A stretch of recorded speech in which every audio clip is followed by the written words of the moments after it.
इंसान की सोच ही जीवन का आधार है। तीन राहगीर रास्ते पर एक पेड़ के नीचे मिले। तीनों लंबी यात्रा पर निकले थे। कुछ देर सुस्ताने के लिए पेड़ की घनी छाया में बैठ गए। तीनों के पास दो झोले थे। एक झोला आगे की तरफ और दूसरा पीछे की तरफ लटक रहा था।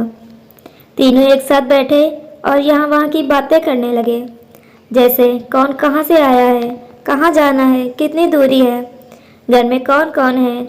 ऐसे कई सवाल जो अजनबी एक दूसरे के बारे में जानना चाहते हैं। तीनों यात्री कद काठी में समान थे, पर सबके चेहरे के हाव भाव अलग थे। एक बहुत थका निराश लग रहा था, जैसे सफ़र ने उसे बोझिल बना दिया हो।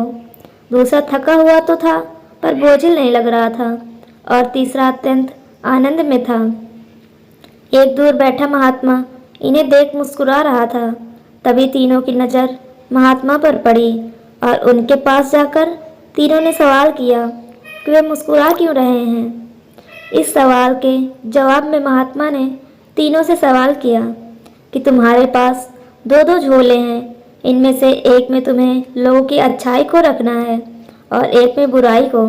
बताओ क्या करोगे। एक ने कहा, मेरे आगे वाले झोले में मैं बुराई रखूँगा ताकि जीवन भर उनसे दूर रहूं, और पीछे वाले में अच्छाई रखूँगा।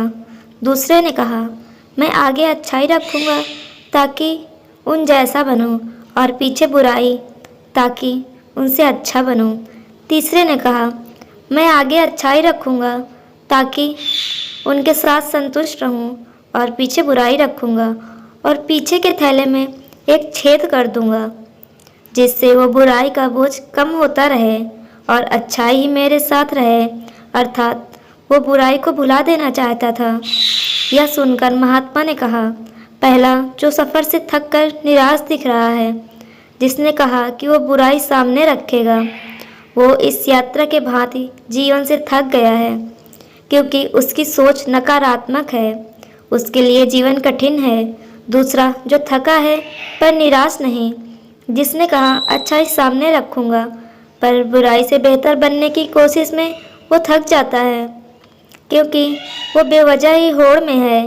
तीसरा जिसने कहा वो अच्छाई आके रखता है और बुराई को पीछे रख उसे भुला देना चाहता है, वो संतुष्ट है और जीवन का आनंद ले रहा है। इसी तरह वो जीवन यात्रा में खुश है। जीवन में जब तक व्यक्ति दूसरों में बुराई को ढूंढेगा, वो खुश नहीं रह सकता।